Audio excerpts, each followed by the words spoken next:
Señores, seguimos aquí con el consumidor, seguimos con nuestro chef Miguel Rincón y nos acompaña, señores, sommelier Pablo Díaz. Muy buenos días, un placer conocerlo, qué bueno que esté en el programa. Un placer para mí también. De verdad que, Pablo, vamos a hablar hoy de los vinos. Siempre he querido tratar el tema del programa, conocer, porque hay mucha gente que desconoce que esto es un mundo, esto es una ciencia, señores. El vino no es solamente bebérselo, de que vino tinto, vino blanco, no, es conocer qué es el vino y para qué sirve cada tipo de vino. Así que bienvenido al programa. Bueno, un placer para mí compartir con ustedes y un honor estar en tu programa, que le doy seguimiento desde mucho tiempo en otros canales. Muy bien, muchísimas gracias, agradecemos muchísimo. Sí. Vamos a hablar primero, ¿qué es un sommelier? Bueno, un sommelier es la persona que recibe al cliente, que le puede recomendar un vino después que él ha ordenado el plato, para maridarlo, porque como yo siempre digo, no se maridan ingredientes básicos, sino que se maridan salsas. En este caso aquí hay una pechuga, pero si tú me dices ¿con qué va una pechuga? Yo le pregunto entonces, un sommelier le preguntaría, ¿con qué salsa está preparada esa pechuga? Bueno, y en función de la salsa, pues determinamos el vino. Pero si me dice que no tiene ningún tipo de salsa, bueno, pues entonces sería el método de cocción, si es a la plancha, si es al vapor, o sea que hay toda una... O sea, va a depender la salsa el tipo para de maridar. cocción, sí, claro, para determinar el vino. No, ya el método, si hay salsa, el método de cocción ya es secundario. No tiene, porque la salsa es dominante. Pero si es algo que no tiene ningún tipo de salsa, pues ya entonces implica, por ejemplo, para nadie es un secreto que no es lo mismo un huevo frito con un huevo hervido. Dos métodos de cocción diferentes. Y entonces en materia de maridaje, bueno, ese es el sommelier. Esa persona que además puede llevar una cava, que estructura el inventario, que puede recomendar y que tiene un stock determinado de los tipos de vino que se venden en ese restaurante. Eso es un sommelier. ¿Qué es el maridaje? Usted habla del maridaje. ¿Qué es esto? Bueno, maridar es el arte de combinar un vino con un plato de manera que esa combinación de ese vino con ese plato sea superior en términos sápidos, ¿verdad? En términos de sabor a cada uno por separado. Ese es el arte de maridaje. A menudo, bueno, no tan a menudo, pero ocasionalmente me llaman personas y me dicen, mira, tal vino me supo mal. Entonces yo les digo, pero ¿con qué tú lo acompañaste? Con tal plato. Yo les digo, pero por supuesto que te va a saber mal, porque ahí hubo un error de maridaje. Sí, simplemente, y cuando hay un error de maridaje, ¿quién sufre? Bueno, ningún vino domina o aniquila ningún plato. Lo que se da es lo contrario, que los platos, debido a la sutileza de los vinos, aniquilan los vinos porque los sabores son más dominantes. Muy fuertes. Entonces sí se dan errores de maridaje y el vino supuestamente te sabe mal, y en efecto sabe mal porque fue un error de maridaje. Vamos a ver, ¿cuáles son los criterios básicos que hay que tomar entonces a la hora de elegir un vino? Dependiendo, por ejemplo, las salsas. Sí, por ejemplo, ¿cuál es la salsa? Es aquí? una pechuga en salsa de tamarindo. De tamarindo. Bueno, ya, al ser una salsa de tamarindo que es ligeramente dulzón, debe ser un vino sin madera. ¿Y cuáles son los vinos sin madera? Bueno, Rioja en España ataca bastante la madera, es un estilo que le gusta al consumidor. Sin embargo, el Nuevo Mundo, bueno, quiero decir que reserva y gran reserva. Hay Tempranillo enfocado en esa tendencia frutal. Entonces debe ser un vino afrutado o de los llamados Red Blend, que es un estilo nuevo que se está usando, muy moderno ahora, que ahí está el Apotirrec, ahí está el Inferno. Hay muchísimos vinos que van por ese estilo. ¿Cuál es el estilo característico de los Red Blend? Bueno, que son ligeramente dulzón. Entonces el dulzor, ligeramente dulzor del estilo Red Blend, con el dulzor del tamarindo, pues va a producir un maridaje perfecto. Cuando usted habla entonces, porque estamos hablando ya de nombres de diferentes tipos, ¿eso es la uva que estamos hablando? Bueno, explique el tema de los nombres. Sí, claro, hay más de 10.000 variedades de uva. 10.000 variedades de uvas. 10.000 variedades de uvas. Estamos hablando de que Tempranillo, Cabernet Sauvignon, Cabernet Franc, Merlot, Petit Verdot, la Chardonnay, en el caso de las blancas, Sauvignon Blanc, Albariño, bueno, son cientos, entonces hay todo saber los diferentes tipos de vino y hay que saber de salsa también para ser un sommelier.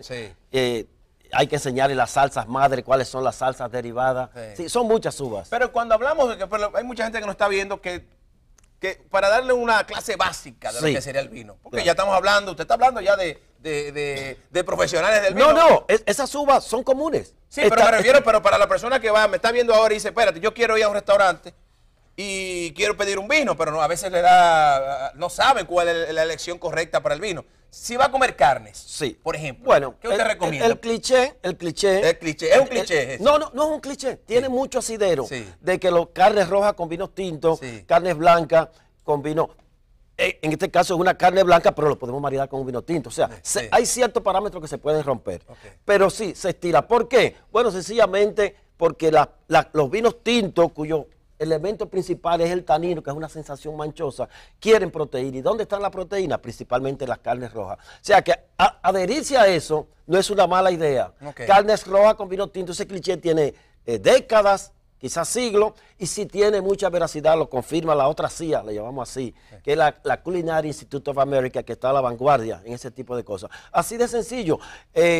Carnes blancas, principalmente vinos blancos. Aunque algunos vinos tintos como la Pinot Noir y la Tempranillo sin madera funcionan bien. Solamente existe el vino tinto y vino blanco. Hay otro tipo de vino. Bueno, vino Porque rosado. hay unos rosados, Sí, ¿no? porque no hay uvas rosadas, solamente hay uvas tintas y blancas. Y entonces el vino tinto y el rosado se hacen a partir de las uvas tintas. Ok. Y los blancos se hacen a partir de uvas blancas. Sí, los rosados no tienen esa gran demanda. Podríamos decir que de cada 10 botellas, pues 9 son tintos y blancos. Sí. Y quizás uno sería vino rosado. Bueno, vamos a ver, señor director, si nos pone el teléfono en pantalla. También estamos cocinando en el día de hoy con nuestro chef. Eso se ve También rico. nos acompaña el sommelier Pablo Díaz, para que usted pueda hacer también sus preguntas a nuestros invitados en el día de hoy. De verdad que es un gran placer tenerlo en el programa. Usted nos trajo aquí. Bueno, aquí tenemos Sí. nosotros tenemos más de 1000 referencias, pero este es uno de mis vinos favoritos, que es el Ramón Bilbao, viñedo de altura. Es un vino de calidad-precio Sí. excelente. Y esto es un JP Chenet que no necesita presentación, que este es un vino espumoso de Francia, este es de España. Sí. Y traje una de las tantas parafernalias que se usan en la sommelería, que es un decantador. Un decantador. Sí, bueno, un decantador no es más que un recipiente de cristal Sí. que se utiliza para trasegar el vino, del vino aquí. Ok. Pero debe ser un vino que pase de 20 años, Sí. porque los vinos después de 20 años crean un sedimento que es como una borra de café. Solo los grandes vinos hacen eso. Y se transfiere lentamente con una vela, se le quita la cápsula, se coloca la vela y se comienza a trasegar desde la botella al decantador. Eso es un decantador. Pero esa parte es importante. Los vinos de 20 años Bueno, dejan como un conconcito abajo. Sí, es como Hace una un borra, rapito. eso es como una borra de café. Cuando Sí. si tiene un vino en su casa Sí. y lo pone en una luz y puede ver que tiene como una borra de café, usted le regalaron un vino extraordinario, porque solo los grandes vinos pues hacen eso. Entonces eso es todo un Desde que ritual. yo llegue a la casa voy a empezar yo a buscar. Ah, sí, Solo sí. vino voy a hacer. Sí. Mira, toma, ponlo allá para cocinar eso. Ponlo ya. Sí, eso es un ritual bien bonito. Se hace frente al cliente Sí. con una vela y eso toma algunos 7 o 8 minutos. Se deja un poquito de vino y esa parte, y el vino se deja en la mesa, pero ya el vino se sirve desde aquí directamente en la copa, pero ya limpio, sin Ya.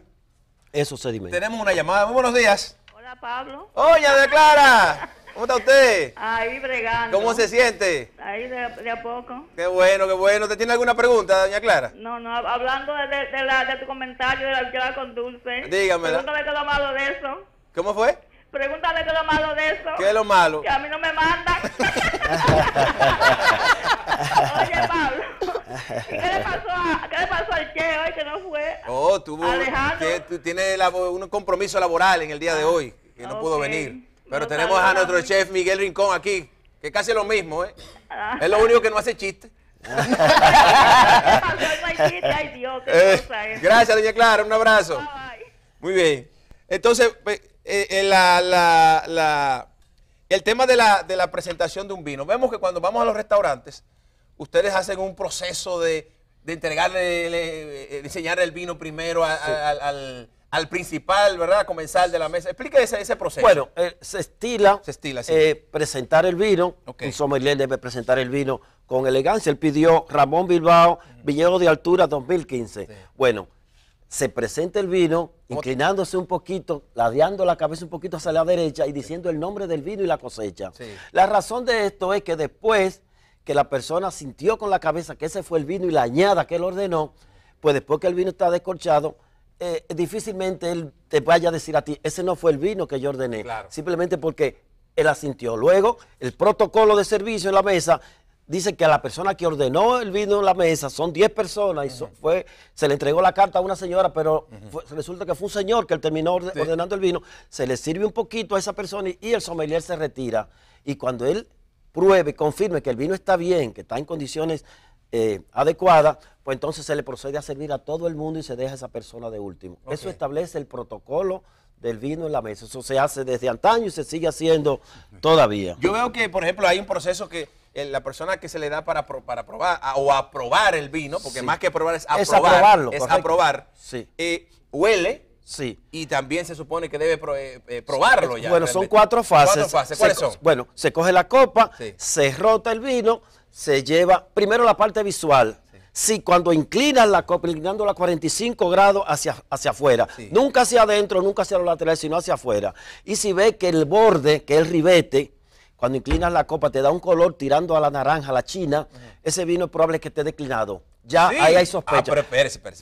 Fréneme ahí, que yo no sabía eso, espérese. El proceso de la inclinación, es el ¿verdad? cross, yo le di el nombre de cross. Que son 4 fases: color, rotación, olor y sabor. Cross, color, rotación, olor y sabor. Okay. Lo primero es la parte visual, debe tener un color púrpura, a lo máximo ladrillo. Si nos da un color ya naranja en el ribete, como pasa en muchísimas ocasiones, pues ese vino simplemente declinó, no sirve. Luego de ver la parte visual, se rotan, son 3 segundos, 4, para que los componentes olfativos se abran, se expresen en nariz.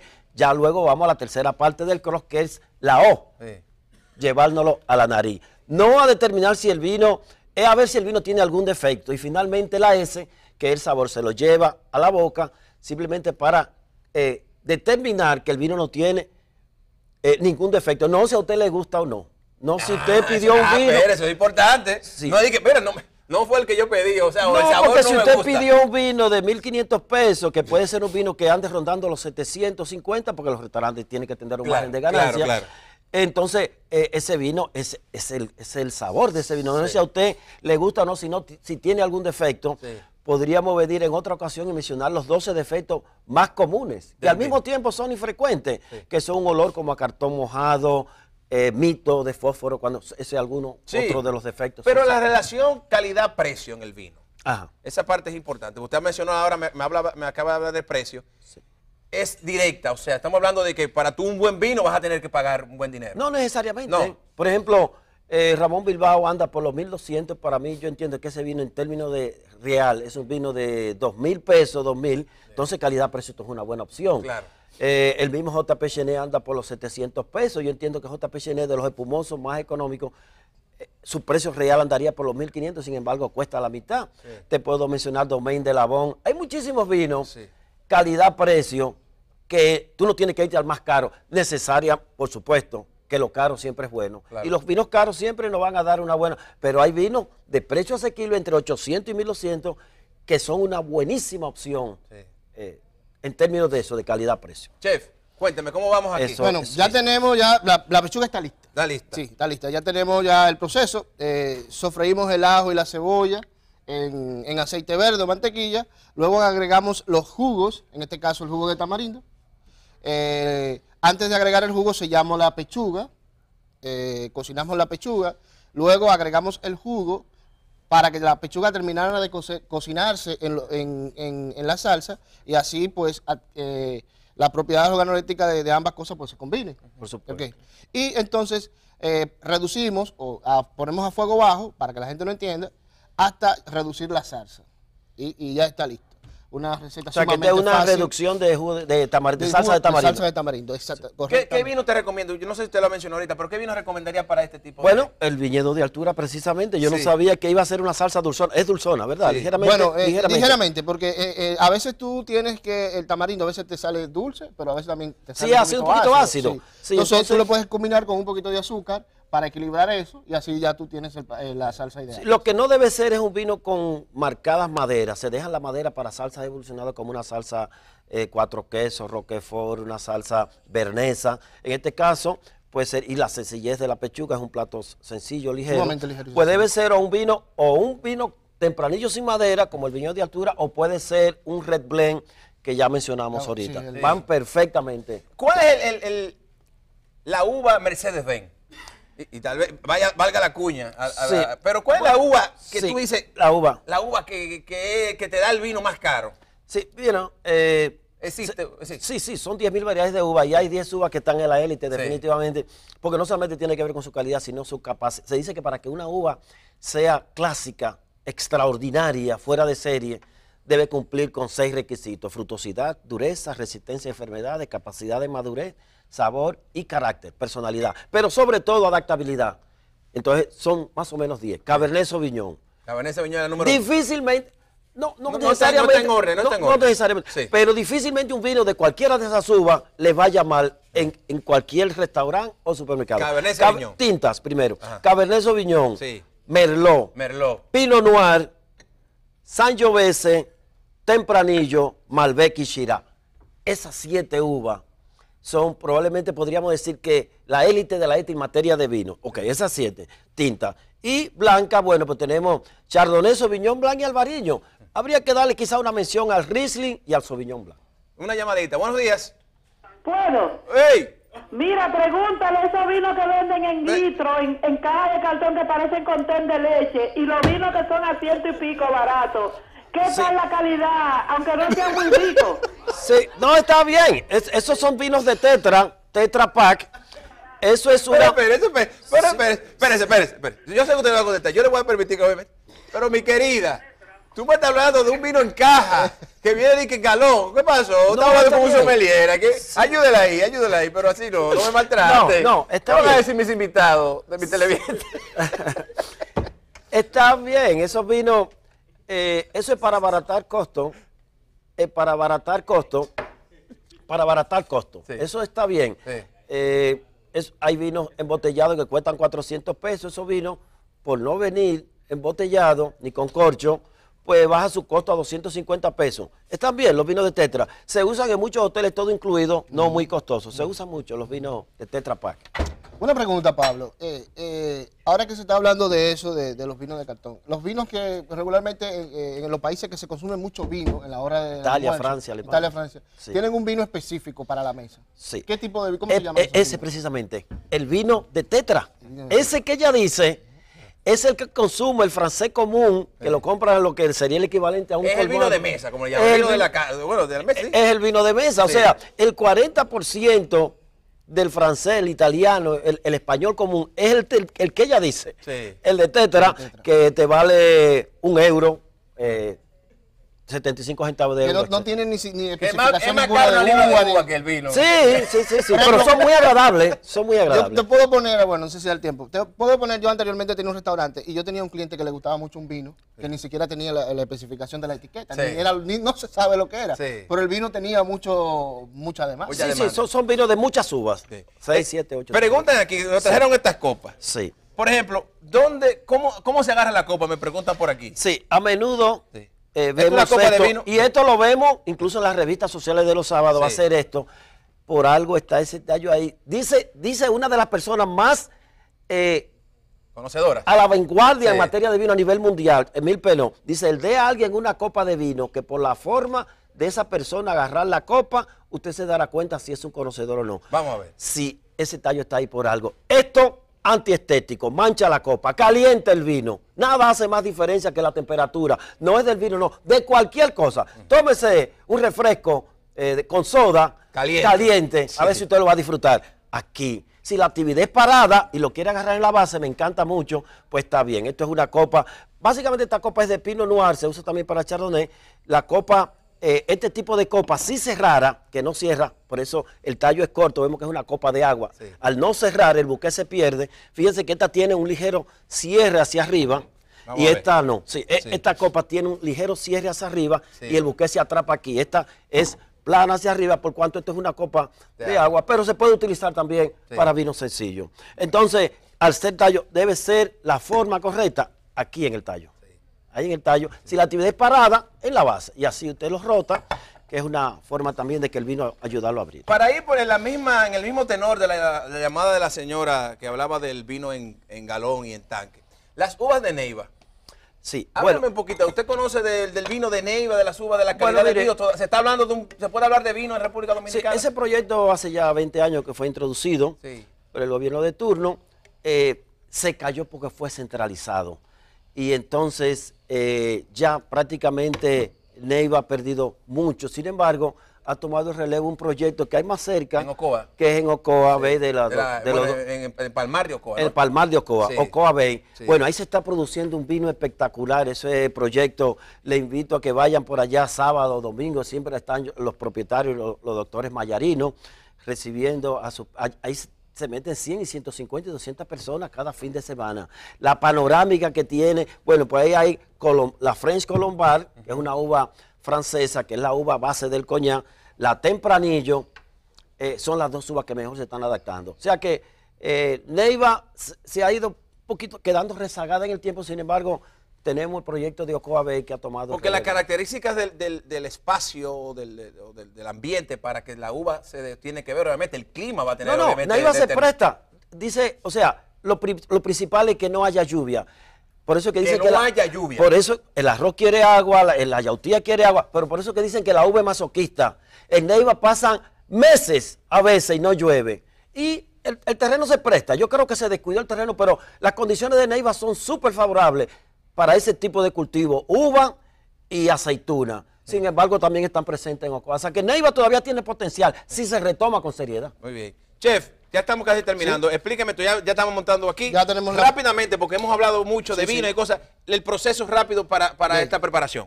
Primero lo que hicimos fue que, bueno, sellamos la pechuga. Luego de sellar la pechuga, cocinamos bien la pechuga, dejamos término medio, retiramos, sofreímos el ajo y la cebolla. Sí. Luego con un poquito de aceite verde o mantequilla. Luego agregamos los jugos, en este caso el tamarindo. Ratificamos con los dos potenciadores que se usan, que es sal y pimienta, nada de productos transgénicos, sal y pimienta al gusto, la cantidad ustedes lo pueden... Al gusto, claro. Ajá, exactamente. Y luego entonces dejamos reducir junto con la pechuga, todo junto, para que se haga una armonía de los sabores entre la pechuga y la salsa. La salsa del tamarindo, ¿cómo se hace? La salsa de tamarindo, ¿cómo le hiciste? ¿Es el mismo jugo de tamarindo? Exactamente. ¿Es el mismo jugo de tamarindo? Jugo de tamarindo. Es jugo de tamarindo. También se puede hacer con concentrado, pero para mí entender, es mejor, más natural, más sano el jugo. Excelente. Don Pablo, me hacen una pregunta, que recomiendo un vino blanco, que hay una persona que es alérgica al vino rojo. Albariño. Albariño, esa uva asequible, tú consigues un albariño súper económico, entre 500 y 700 pesos. Es una uva con fruta, balance, equilibrio, notas cítricas bien marcadas y muy adaptada. Aquí el dominicano lo ha aceptado muy bien. Una uva de Galicia, España. Y por último, una recomendación a las personas que se inician ahora a tomar vino, ¿no? Porque hay gente que inicia, ¿no? Sí, que no es tomadora de vino, que vive otra cosa. ¿Cuáles serían los criterios así básicos rápidamente que debe tomar una persona a la hora de iniciar a tomar el vino? Bueno, es una ciencia. Tomar vino no es tomar ron, no es tomar... Primeramente, vino, sí, otra que cosa. comience a adaptarse, porque su paladar no está educado con vinos simples. Sí. Vinos quizá como Carlos Rossi, Barefoot. Y en la medida que su paladar se vaya desarrollando, que le da entonces ya entrar en uva, vino más evolucionado, ya varietales. Pero sería bueno que comience por ahí para que su paladar se vaya adaptando. Y no en vasofón. Jamás en la vida. Eso es un sacrilegio. ¿Qué vaso se bebe el vino? Bueno, la fuerza no es no entra dentro de es un buen producto, pero es un mosto importado con alcohol etílico añadido. Sí. Al dominicano le gusta mucho, pero estos son vinos ya importados de uvas viníferas. Estamos hablando de vino. Espérate. No, es un buen vino, pero no es vinífera. No es vinífera. No. ¿Qué señor dañándome el programa? No, siempre me preguntan. De la fuerza siempre preguntan. Esa gente es tan cómodo porque siempre se le menciona en todas partes. Don Pablo. Un placer. ¿Cuándo te regresas? No, tienes que volver. Usted me dice con mucho gusto. Con mucho gusto. Hermano, gracias de verdad. Rincón, un placer verte. Con Pablo Díaz en el día de hoy. El chef Miguel Rincón nos acompañó también. Ojalá que hayamos podido enriquecer el conocimiento de muchos de nuestros televidentes, o todos nuestros televidentes, con respecto a este tema tan interesante, lo que es los vinos, y también la receta del día de hoy, que fue riquísima, que es pechuga de pollo en salsa de tamarindo. Así que, señores, gracias por la atención, gracias por la sintonía. Este programa lo van a poder ver en nuestro canal de YouTube en aproximadamente 1 o 2 horas, para que también lo puedan compartir con sus seres queridos. Gracias. Nos vemos mañana con más de Con el Consumidor joven mañana. Cuídense mucho. Bye bye.